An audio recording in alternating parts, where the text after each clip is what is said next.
a batalha do servo nos 3 altares.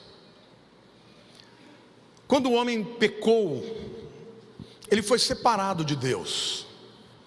Ele perdeu acesso a Deus, porque Deus é santo e Deus não pode conviver com o pecado. Mas desde o princípio e em todo o tempo, Deus desejava muito que o homem voltasse a ter comunhão com Ele, voltasse a ter acesso à sua presença. Então, o homem num primeiro momento tenta fazer uma roupa a partir de folhas de figueira, mas não foi o suficiente para cobrir a sua nudez. E Deus então, Ele mata um animal e faz roupa a partir da pele daquele animal inocente e cobre a nudez de Adão e de Eva. E logo no princípio, Deus já ensina ao homem que o caminho para a restauração da comunhão com Deus é o altar. Eu queria que você repetisse comigo assim: o caminho para a restauração da comunhão com Deus é o altar. Não existe restauração no relacionamento com Deus a não ser através do altar. Abel, a Bíblia diz que ofereceu um sacrifício agradável a Deus. Noé, logo após o dilúvio, antes de começar uma nova raça, ofereceu a Deus um sacrifício no altar. Abraão se torna o pai da fé, porque contra todo bom senso, contra tudo aquilo que ele mais amava, ele oferece um sacrifício a Deus no altar agradável. Josué, após cruzar o rio Jordão, antes de tomar posse da terra prometida, constrói um altar e oferece a Deus em adoração. Davi, quando quis aplacar a ira de Deus por conta do seu pecado, oferece a Deus um sacrifício no altar. Mas o que representa, na verdade, o altar? O altar, meu querido, representa o sacrifício de Jesus. Porque é lindo nós cantarmos o fato de que Deus mandou o seu Filho ao mundo e que Jesus nasceu. Mas qual foi o propósito de Jesus ter nascido? Ele não nasceu para ser um grande líder que tomasse as nações pelo poder da força. Ele não nasceu para ser um homem rico, poderoso, um filósofo influente. Jesus nasceu com um destino, com um propósito, de se tornar o sacrifício supremo no altar de Deus, que é a cruz do Calvário, para que você e eu pudéssemos ter de volta comunhão com o Pai. Então diga assim: o altar fala de Jesus, fala do sacrifício supremo pelos meus pecados. Amém? E quando Deus então estabelece a lei, as leis cerimoniais, Ele dá a ordem para que se construa 3 tipos de altares diferentes. Um altar de pedra, diga altar de pedra. Um altar de bronze, diga de bronze. E um altar de ouro. Então eu quero começar falando desses 3 tipos de altar. E eu prometo para vocês que depois eu vou aplicar, e isso vai ficar perfeitamente compreendido para todo mundo, os motivos de Deus ter dado essa ordem desta maneira. O altar de pedra está lá em Josué capítulo 8, versos 30 e 31, que diz o seguinte: então Josué edificou um altar ao Senhor Deus de Israel no monte Ebal, como Moisés, servo do Senhor, ordenara aos filhos de Israel, segundo o que está escrito no livro da lei de Moisés, a saber, um altar de pedras toscas, diga pedras toscas, sobre o qual não se manejara instrumento de ferro. Sobre ele ofereceram holocaustos ao Senhor e apresentaram ofertas pacíficas. O segundo altar, o altar de bronze, está em Êxodo capítulo 27, versículos 1 e 2. Farás também o altar de madeira de acácia, de 5 côvados será o seu comprimento, e de 5 a largura. Será quadrado o altar, e de 3 côvados a altura. Dos 4 cantos farás levantar-se 4 chifres, os quais formarão uma peça com o altar, e cobrirás de bronze. O altar de bronze era a primeira peça, o primeiro utensílio do tabernáculo. Quando entrava-se pela porta do tabernáculo, o primeiro utensílio que se tinha era este altar de bronze. E o terceiro altar é o altar de ouro. Lá em Êxodo capítulo 30, versos 1 a 5, assim diz a palavra: farás também um altar para queimares nele o incenso, de madeira de acácia o farás. Terá 1 côvado de comprimento, 1 de largura, será quadrado, e 2 de altura. Os chifres formarão uma só peça com ele. De ouro puro o cobrirás, a parte superior, as paredes ao redor e os chifres, e lhes farás uma bordadura de ouro ao redor. Também lhe farás 2 argolas de ouro debaixo da bordadura. De ambos os lados as farás. Nelas se meterão os varais para se levantar o altar. De madeira de acácia fará os varais, e os cobrirás de ouro. Diga, altar de ouro. Portanto, Deus orientou a Moisés que se fizesse 3 tipos de altares. Diga, altar de pedra, altar de bronze e altar de ouro.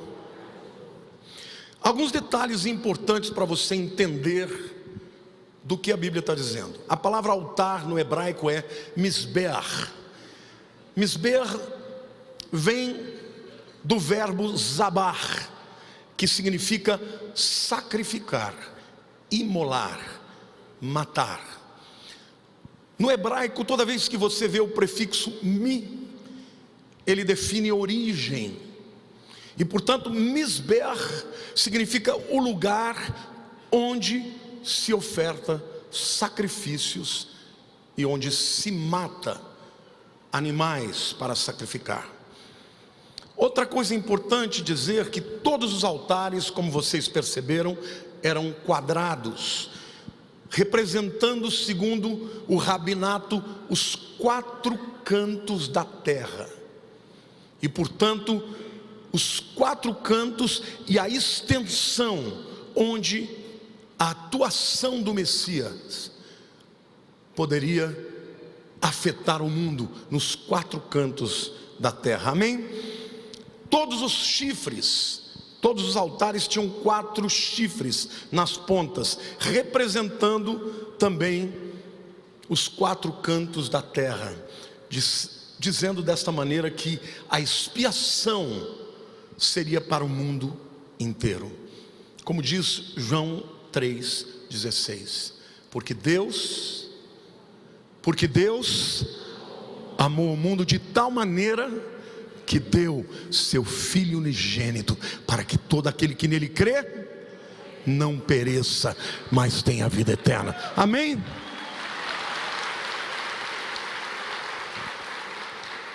Portanto, o caminho para a restauração passa pelo altar, e o altar revela que o objetivo, o propósito, o desejo de Deus é que a salvação alcance o mundo inteiro. Isto inclui você, isso inclui a tua família, isso inclui as pessoas que você conhece, isso inclui os pobres, os ricos, os brancos, os negros, os asiáticos. Todas as nações da terra têm o privilégio de receber a salvação que vem através de Jesus, o verdadeiro sacrifício de Deus, o sacrifício que tira os pecados do mundo. Amém? Mas agora eu quero falar para vocês dos significados dos 3 tipos de altares. Por que um altar de pedras? Por que um altar de bronze? Por que um altar de ouro? Em primeiro lugar, quando Deus diz que não se podia usar pedras talhadas, pedras nas quais fossem utilizados ferramentas de ferro. É muito importante que vocês entendam que o ferro na Bíblia é sempre um símbolo de guerra, por conta das armas que eram feitas de ferro. Então o altar de pedras, Deus está querendo dizer, o altar é um lugar de reconciliação. Diga assim: o altar é um lugar de reconciliação, não é um lugar de guerra. É por isso que a palavra de Deus diz lá em Mateus capítulo 5, versículo 23 e 24: se pois ao trazeres ao altar a tua oferta, ali te lembrares de que teu irmão tem alguma coisa contra ti, deixa perante o altar a tua oferta, vai primeiro reconciliar-te com teu irmão, e então voltando faze a tua oferta. Deus não quer que você esteja brigado com ninguém. Deus quer que você experimente reconciliação. Amém? Glória a Deus. Você pode aplaudir o Senhor?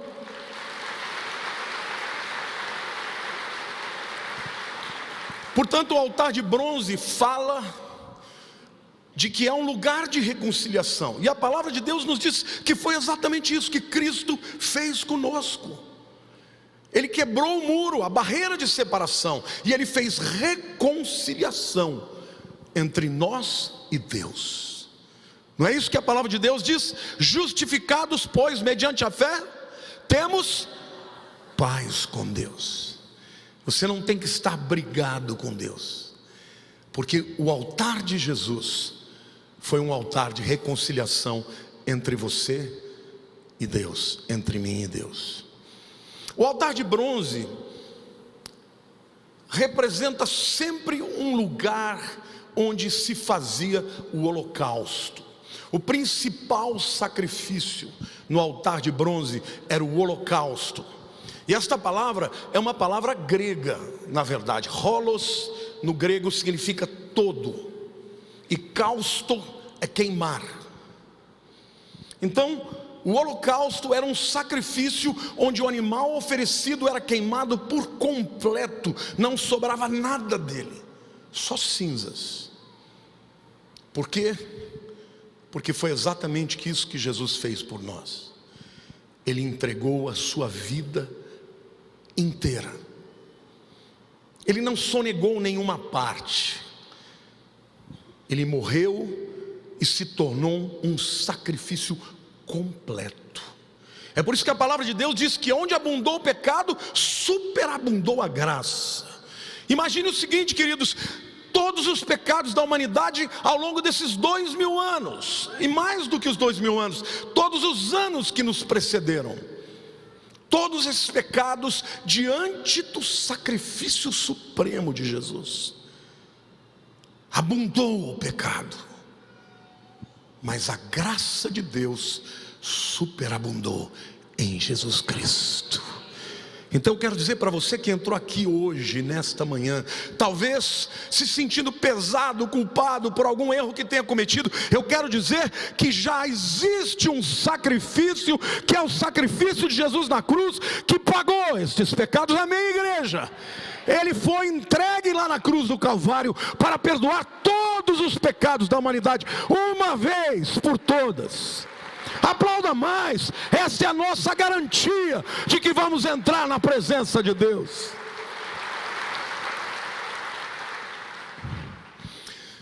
O terceiro altar, o altar de ouro, não era um altar de sacrifícios. Ali a expiação já havia sido feita. Quando o sacerdote ele entrava no tabernáculo, primeiro ele fazia o holocausto. Depois ele seguia adiante e lavava as mãos na pia lavatória, representando que os nossos pecados foram limpos pela água que é a palavra de Deus, e a palavra de Deus que é Jesus. Então ele entrava no lugar santo, à sua esquerda estava a menorá, iluminada com o óleo da unção do Espírito Santo, à direita o pão, os pães da proposição. Tudo isso aponta para Jesus. E antes de entrar nos santos dos santos, uma vez por ano, o sumo sacerdote parava ali no altar de ouro, queimava 11 tipos de especiarias de incenso e intercedia pelo povo de Israel. Lindo, não é? Você sabia que Jesus é o nosso sumo sacerdote? E você sabia que a palavra de Deus diz que tudo isto que foi construído por Moisés é só uma figura do que realmente existe nos céus? Que nos céus existe os santos dos santos, que no céu existe o lugar onde Jesus Cristo intercede por nós diariamente. Você não está sozinho, Ele está orando por você, Ele está intercedendo por você diante do altar de ouro. Glória a Deus, irmãos. Existe um caminho para a restauração, e o caminho é sempre o altar. Mas eu quero dizer também que na palavra de Deus existem 3 homens que enfrentaram batalhas extraordinárias nestes altares. E de certa maneira eles nos representam, porque ainda que o altar fale da morte de Jesus, o altar também é um lugar onde nós precisamos morrer. A palavra de Deus diz que se alguém amar a sua vida, perdê-la. Mas se alguém perder a sua vida por amor do meu nome, achá-la. É muito importante que você entenda que ainda que Jesus tenha morrido pelo mundo inteiro, que ainda que o seu sacrifício seja para todos, você tem que fazer a sua escolha. Você tem que chegar ao altar de Deus, e lá você vai encontrar momentos de reflexão, de arrependimento, de morte e de vida. A primeira batalha que nós encontramos na Bíblia acontece no altar de pedra. Está lá em Gênesis capítulo 22, versículos 1 e 2. Depois destas coisas, pôs Deus Abraão à prova. Diga, Deus põe à prova.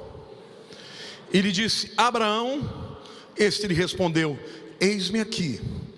Acrescentou Deus, toma o teu filho, o teu único filho Isaque, a quem amas, e vai-te à terra de Moriá, oferece ali em holocausto no altar, sobre um dos montes que eu te mostrarei.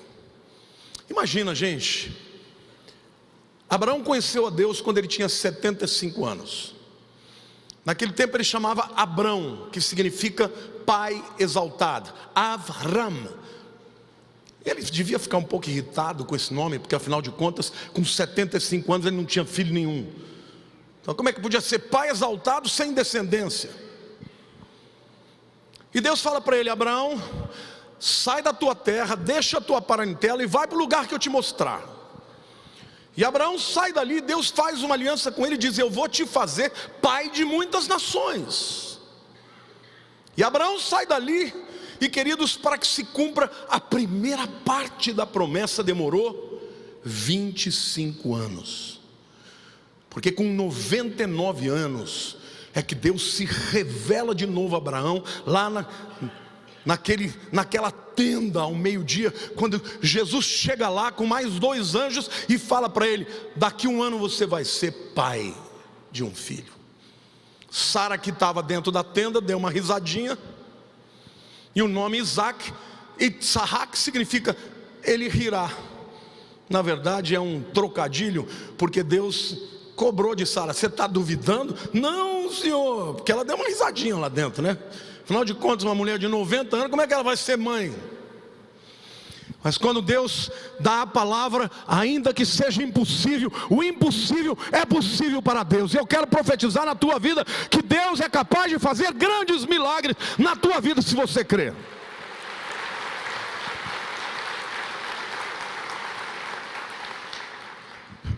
E ali então se cumpre a primeira parte da promessa. Naquela oportunidade Deus muda o nome de Abrão para Abraham, que significa pai de muitas nações. Av, pai no hebraico. Ra, muitos. Am, povos. Abraham, pai de muitos povos, dizendo que Abraão não seria somente pai de descendentes físicos, mas seria também pai de descendentes espirituais.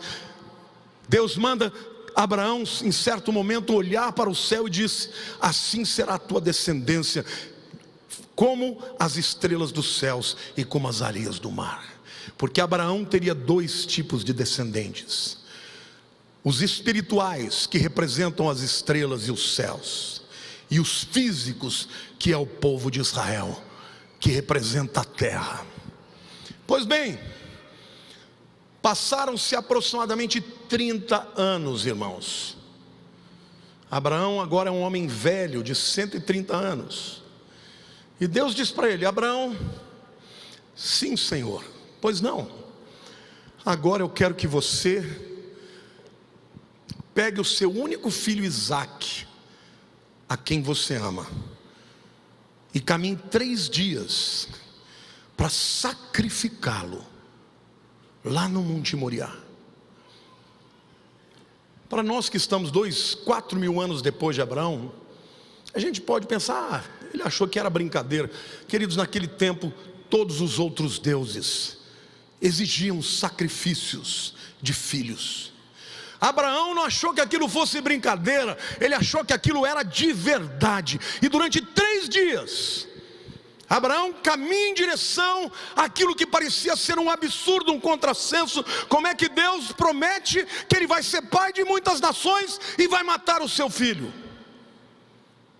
Às vezes Deus pede coisas para nós que nós não entendemos, mas uma dica de Abraão: obedeça, porque Deus sabe qual é o fim da história, e se você obedecer, vai experimentar um milagre. Amém, igreja? Você pode aplaudir o Senhor e dizer: eu creio.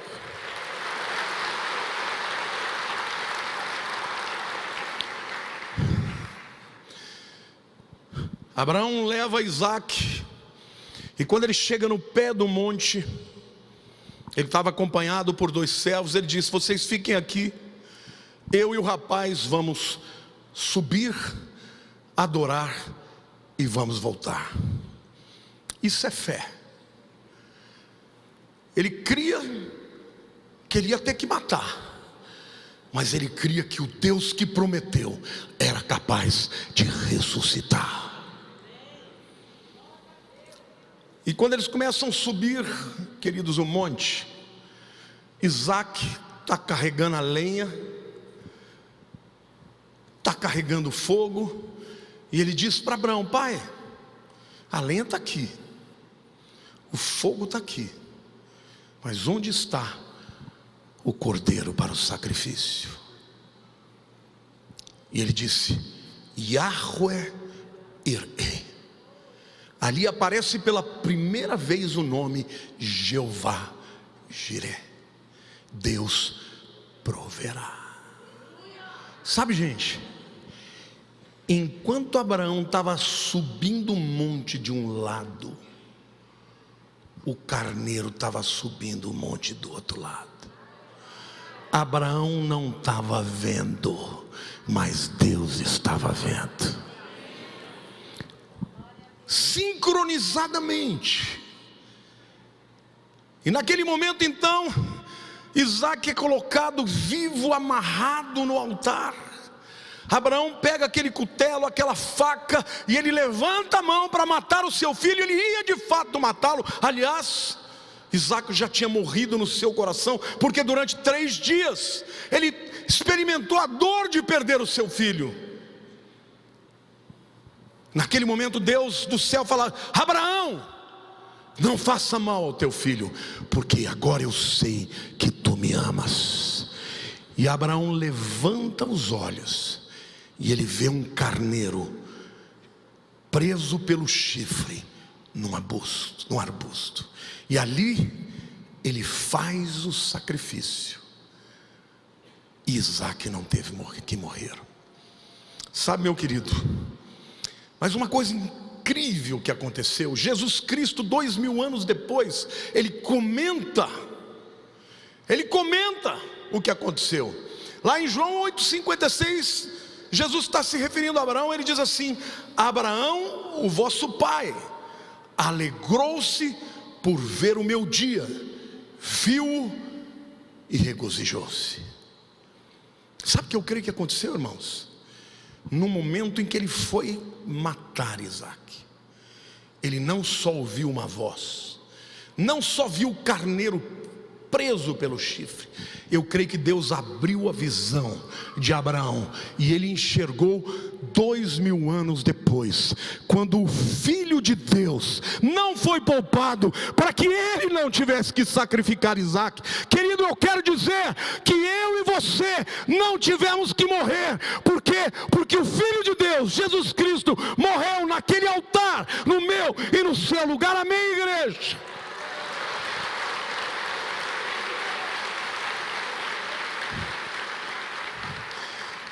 Por isso eu e você precisamos nos aproximar do altar de pedras, do altar da reconciliação, e entregar a nossa vida. Como o apóstolo Paulo diz lá em Romanos capítulo 12: rogo-vos, irmãos, pelas misericórdias de Deus, que apresentei os vossos corpos em sacrifício. A palavra ali, sacrifício, é holocausto, mas não é sacrifício morto, é sacrifício vivo, para que experimenteis qual seja a boa, perfeita e agradável vontade de Deus. Amém? Então houve uma grande luta no altar de pedra, e toda vez que alguém tem a oportunidade de entregar a vida para Jesus e oferecer a sua vida no altar, há uma grande luta. Satanás vai tentar te reter, Satanás vai tentar te impedir, vai tentar impedir que você entregue a sua vida para Jesus e faça dele o Senhor da tua vida. Mas hoje, nesta manhã, se você ainda não fez, não perca esta oportunidade. Porque Jesus não nasceu simplesmente para ser um homem, um paradigma, alguém que nos ensina através dos seus exemplos. Ele fez isso também, mas ele nasceu para morrer no meu e no seu lugar. Amém? O segundo altar, onde houve uma luta tremenda, é o altar de bronze. E lá em Zacarias capítulo 3, versos 1 a 7, eu vou ler e explico depois. A Bíblia diz assim: Deus me mostrou o sumo sacerdote Josué. Esse não é o Josué, tá? Que entrou na terra prometida. Nós estamos falando aqui de pelo menos 600 anos depois. Aqui é o sumo sacerdote Josué, o líder espiritual que veio com Zorobabel, quando o povo de Israel foi liberto do cativeiro da Babilônia. E o texto diz: Deus me mostrou o sumo sacerdote Josué, o qual estava diante do anjo do Senhor, e Satanás estava à mão direita dele para se lhe opor. Mas o Senhor disse a Satanás: o Senhor te repreende, ó Satanás. Sim, o Senhor que escolheu a Jerusalém te repreenda. Não é este um tição tirado do fogo? Ora, Josué, trajado de vestes sujas, estava diante do anjo. Tomou este a palavra e disse aos que estavam diante dele: tirai-lhe as vestes sujas. E a Josué disse: eis que tenho feito que passe de ti a tua iniquidade, e te vestirei de finos trajes. E disse eu: ponham-lhe um turbante limpo sobre a cabeça. Puseram-lhe, pois, sobre a cabeça um turbante limpo e o vestiram com trajes próprios. E o anjo do Senhor estava ali. E protestou a Josué e disse: assim diz o Senhor dos exércitos: se andares nos meus caminhos e observares os meus preceitos, também tu julgarás a minha casa e guardarás os meus átrios, e te darei livre acesso entre estes que aqui se encontram. O que acontece é o seguinte, meus queridos: quando Zorobabel traz uma leva de aproximadamente 56 mil judeus, vindo da Pérsia, com o decreto de Ciro, ele chega em Jerusalém, encontra uma cidade destruída, e a primeira coisa que ele faz é um altar, porque o altar é o caminho da reconciliação. Diga: o altar é o único caminho da reconciliação. Está ele ali, o sumo sacerdote Josué. Contudo, quando ele vai oferecer o holocausto, irmãos, aparece Satanás, dizendo para ele, e a Bíblia diz que ele está no lugar direito do altar, e na Bíblia o lugar direito é sempre o lugar de autoridade. Satanás está olhando para o sumo sacerdote Josué, dizendo: você não tem autoridade, as suas vestes estão sujas. Por quê? Porque ele não teve tempo para fazer as purificações. Um sumo sacerdote, quando ia se apresentar, tinha que ter vestes brancas, tinha que se lavar 7 vezes, tinha que fazer as purificações. Ele não estava purificado. E naquele momento em que ele vai fazer o sacrifício de reconciliação, Satanás aparece no lugar à direita do altar, no lugar de autoridade, significando que a acusação dele tinha procedência. Mas não foi só Satanás que apareceu ali. A Bíblia diz que foi o Senhor também apareceu ali. Quem é o Senhor que apareceu ali? Jesus. Jesus aparece, repreende Satanás e diz assim: Josué, pode sacrificar. Se você andar direito, se você caminhar segundo a minha palavra, eu vou dar autoridade para você, para julgar sobre este povo. Glória a Deus, irmãos. Então ali está o sumo sacerdote, o homem de Deus, impuro perante o altar. Aparece o acusador, mas ao mesmo tempo aparece o Redentor, e diz assim: troca as vestes dele, troca o turbante dele, dê a ele agora vestes limpas. E é exatamente isso que Jesus Cristo faz por nós, pecadores. Quando o diabo vier te acusar, você esfrega na cara dele: Jesus trocou as minhas vestes. As minhas vestes sujas foram trocadas pelas suas vestes limpas. Sabe por quê, meu irmão? A Bíblia fala sempre que vestes fala de procedimento. A Bíblia fala sobre nos despir do velho homem e nos revestir do novo homem. Lembrem-se daquela primeira veste que foi providenciada por Deus no Éden. Representa Jesus. E aqui mais uma vez, no altar de reconciliação, o homem de Deus está enfrentando uma batalha contra o diabo, o acusador. De um lado apresenta o acusador, de outro lado o advogado, aquele que nos perdoa. E ele diz: eu estou trocando as suas vestes por vestes limpas, um novo turbante. Mas cabe a você andar na minha palavra, para que a autoridade que eu tenho para você se manifeste neste mundo. Amém? Quantos aqui já tiveram as suas vestes trocadas pelo Senhor Jesus? Deus não quer que você viva se sentindo indigno. Tem muita gente que acha que agrada a Deus, porque quando fica, não vou tomar ceia hoje porque eu não estou em condições. Querido, isso não agrada nada a Deus, isso agrada ao diabo, porque ele é o acusador. O que Deus está querendo é que você confesse o seu pecado, porque do mesmo jeito que vem o acusador, tem Jesus, aquele que nos purifica de todo pecado, amém? Então confessa o seu pecado e abandona. Porque o que encobre a transgressão nunca prosperará, mas o que confessa e deixa, misericórdia alcançará. Então a segunda luta acontece no altar de bronze, e a terceira luta, queridos, acontece no altar de ouro. Lucas capítulo 1, versos 8 a 20, eu não vou ler todo o texto. Fala do sacerdote Zacarias. Este não é aquele que escreveu a Bíblia, tá? Escreveu o livro do Velho Testamento. Este aqui é o pai de João Batista. Os sacerdotes, eles entravam para oficiar no lugar santo, de acordo com uma escala que era feita.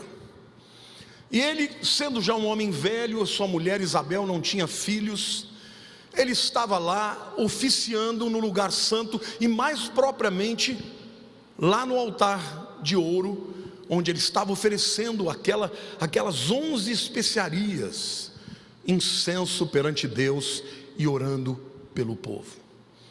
E quando ele está lá, aparece um anjo do Senhor, o anjo Gabriel, o mesmo anjo que anunciou a Maria que ela estava grávida de Jesus. E o anjo Gabriel apareceu para ele e diz assim: olha, Deus ouviu as suas orações, vocês vão ser pais de um menino, e vocês vão chamar o nome dele de João. Ele será grande perante o Altíssimo. E começa a falar coisas lindas a respeito de João. E naquele momento, aquele homem está vendo uma visão espiritual aberta, e ele começa a discutir com o anjo: mas eu estou velho, mas a minha mulher está velha. E o anjo ficou bravo com ele, falou assim: olha, porque você não creu, a partir de agora você vai ficar mudo, até o seu filho nascer. E quando ele sai de lá, irmãos, todo mundo vem para cima dele, e ele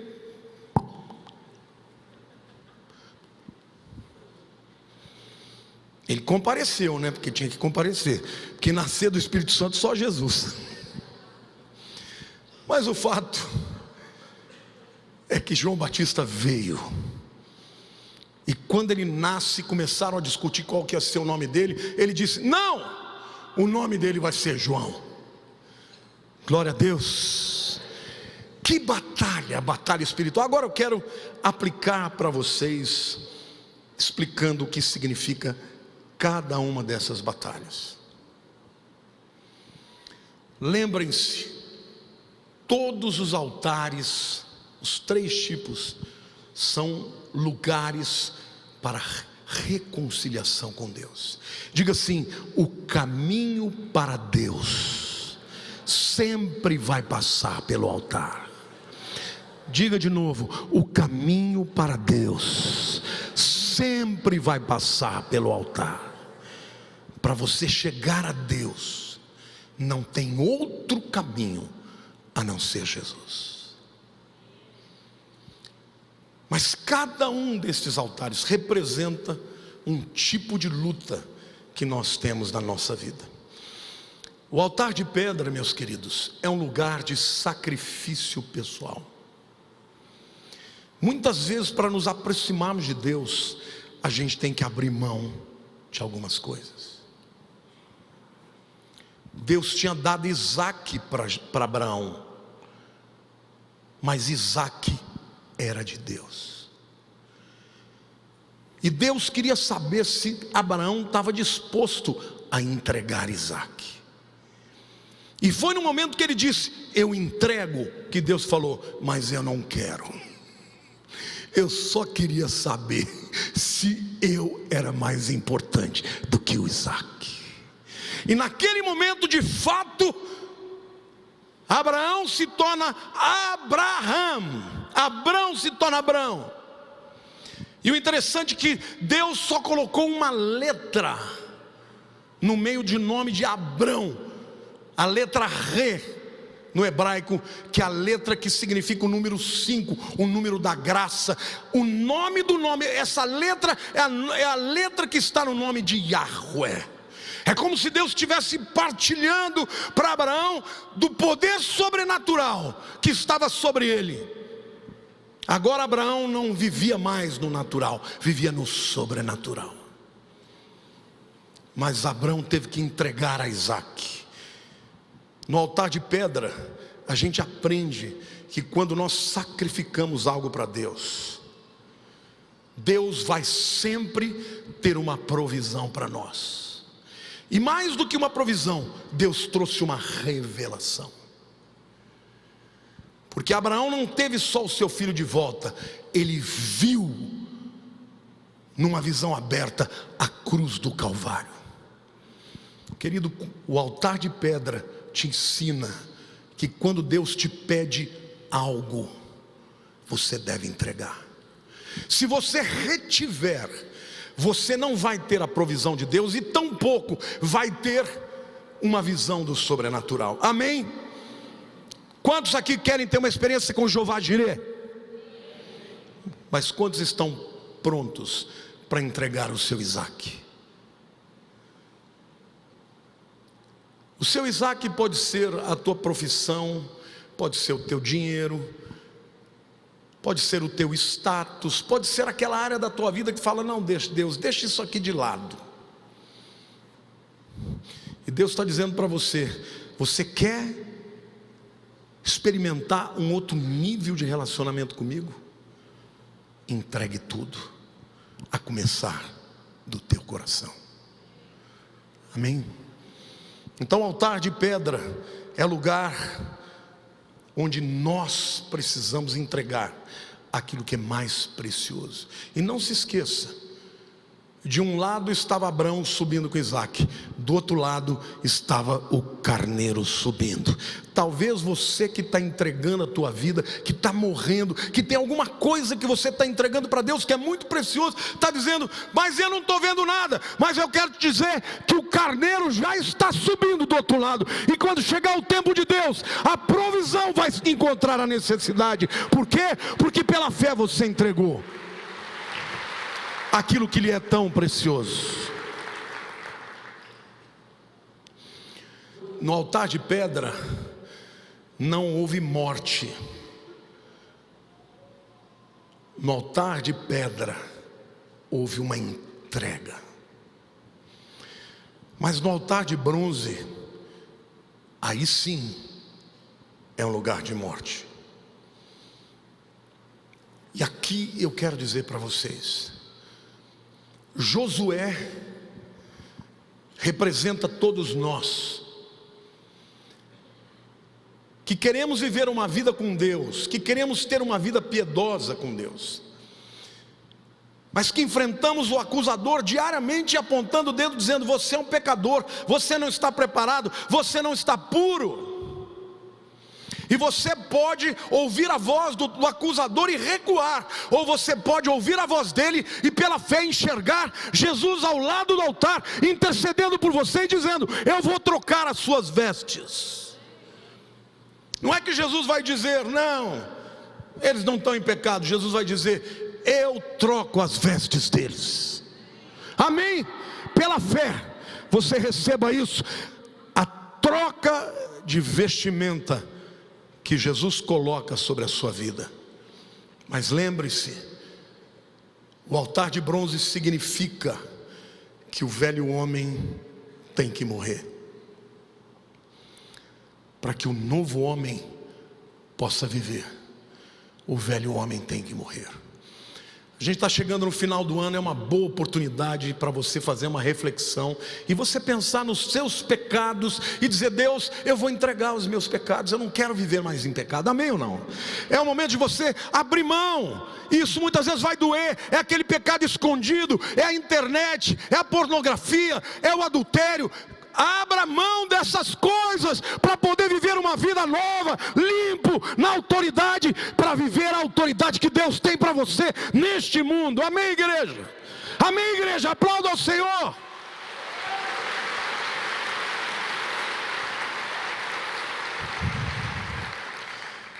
Portanto, o altar de bronze significa matar a carne para viver no Espírito. Quem tem que ser oferecido como holocausto é a nossa carne. Não é somente algo que tenhamos que abrir mão, não é algo simplesmente ministerial, significa uma decisão de viver para Jesus, de viver com novas vestes. E às vezes quando a gente pensa nisso, os pecados da carne são os que primeiro vêm, né? Essas coisas de lascívia. Mas sabe, gente, tem muitos outros pecados. Por exemplo, crente linguarudo, maledicente, fofoqueiro, invejoso. Isto são vestes do velho homem. Troque o teu criticismo por adoração. Troque uma língua ferina por uma língua de encorajamento. Sacrifica para Deus aquilo que é obra da carne: feitiçaria, porfias, brigas. No meio da igreja, Satanás adora quando o crente se veste de religioso e age como a boca do inferno.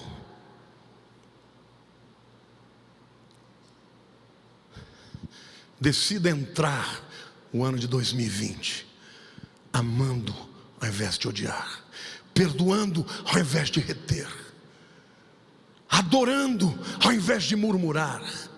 Amém, igreja? A carne precisa morrer para que o novo homem possa viver. Não é isso que nós testemunhamos quando descemos nas águas do batismo? Morremos para o passado, morremos com Cristo e ressuscitamos com Ele. O altar de bronze nos lembra que Jesus sempre estará à disposição para que você confesse os seus pecados. Diz a Bíblia: se confessarmos os nossos pecados, Ele é fiel e justo. Para quê? Para nos perdoar os pecados e nos purificar de toda a injustiça. Amém? Querido, não vire o ano sem apresentar-se diante de Deus, pedindo que Ele te purifique dos pecados que você sabe que comete. Tome posse do que Ele já fez, mas abandone e ande com vestes limpas na presença do seu Deus. Amém? O terceiro altar, o altar de ouro, é lugar onde a adoração e as orações são oferecidas. Então o altar de pedra é onde a batalha é a batalha da nossa vontade contra a vontade de Deus. É nesse primeiro altar que a gente de fato encontra Deus. Tudo começa aqui, quando você diz para Deus: seja feita a tua vontade e não a minha. Eu entrego o que o Senhor está me pedindo.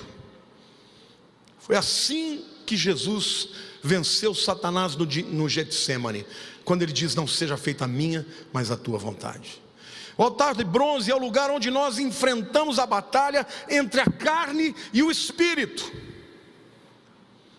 onde a carne tem que morrer para que o espírito assuma o controle. É o altar da santificação.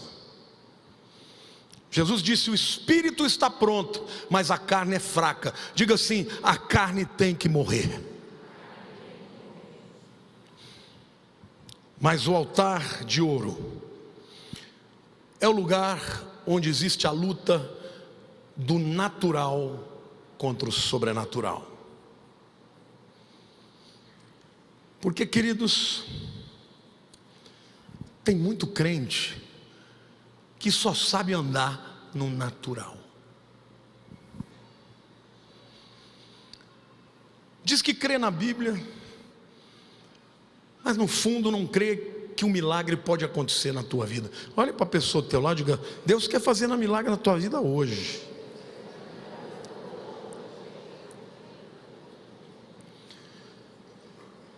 Então no altar de ouro é travada a batalha para nós entrarmos na dimensão de Deus. Sabe, gente, não se esqueçam, o sumo sacerdote não entrava no Santos dos Santos sem passar pelo altar de incenso. E eu gosto muito da figura do tabernáculo, porque no tabernáculo tem 3 tipos de iluminação. Fora do tabernáculo era a luz do sol. No lugar santo, a luz que estava lá era a luz do candelabro. As cortinas eram tão pesadas que a única luz que tinha no lugar santo era do candelabro, ou da menorá. Mas e dentro dos santos dos santos? Não tinha luz nenhuma.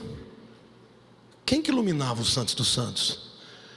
A Shekinah de Deus, a glória de Deus. Isto representa o caminho do crente.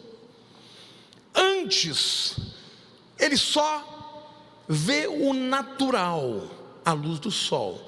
Quando ele entra no lugar santo, a menorá representa a palavra de Deus, iluminada pelo óleo do Espírito Santo. Então é aquele tipo de crente que já creu na palavra de Deus, e que já crê nas verdades da palavra de Deus, e glória a Deus por isso, porque a salvação só acontece quando você crê na palavra. Mas eu quero te dizer que existe mais. E a Bíblia diz que quando Jesus morreu, o véu dos santos foi rasgado, e um novo e vivo caminho foi feito para todos nós. Sabe o que isso quer dizer? Que Deus quer que você entre até o lugar dos santos. E na presença dos santos é a glória de Deus que vai iluminar a tua vida. Glória a Deus.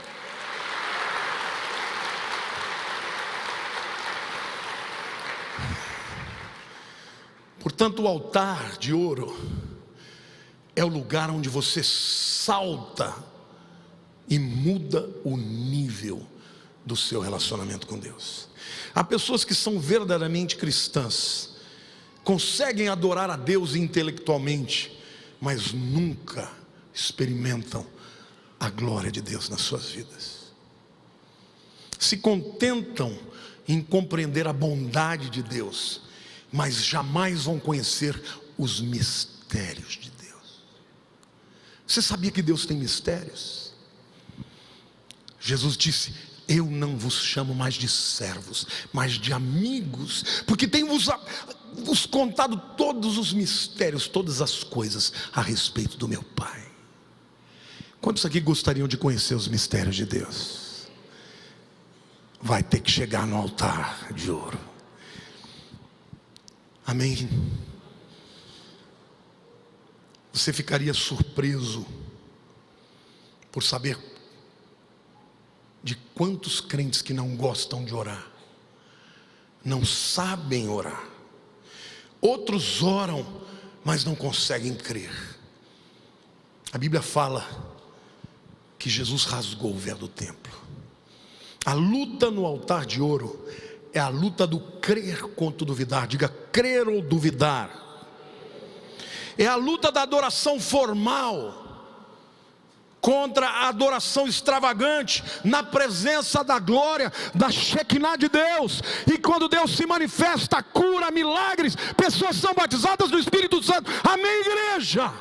Você encurta o caminho para a tua bênção. Aplauda ao Senhor. Diga: a igreja precisa viver neste nível de relacionamento. A luta no altar de ouro é a luta entre a visão de um Deus de milagres contra o Deus que se apequena diante das circunstâncias. Há um grande perigo de vivermos um cristianismo formal. Quando Deus fala ao povo de Israel em Deuteronômio de 26 a 28, que são os capítulos em que ele fala das bênçãos e das maldições, ele nos adverte grandemente quanto a esse pecado. Uma vida que não é marcada por um relacionamento profundo com ele.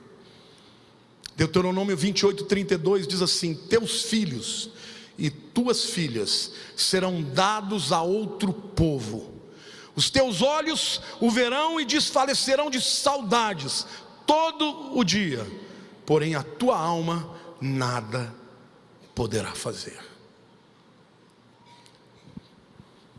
Vivemos em dias maus, em dias cada vez mais difíceis. Deus quer se revelar aos seus filhos. Deus me deu esta palavra, eu já preguei essa palavra há alguns anos atrás, e o Espírito falou: repita esta palavra, porque o meu povo precisa entender que não existe outro caminho senão o altar. Diga: não há outro caminho senão o altar. Sabe o teu problema familiar? O caminho para a resolução disso é o altar. Sabe o teu problema financeiro? O caminho para a resolução disso é o altar. Sabe o teu problema de enfermidade? O caminho para a resolução disso é o altar. Igreja de Jesus, no Gênesis ao Apocalipse, há um nome que é sobre todo nome, e é o nome de Yeshua. Ele é o sacrifício de Deus colocado no altar, e seja o altar de pedra, seja o altar de bronze, seja o altar de ouro, o altar é o lugar por onde Jesus nos leva à presença de Deus.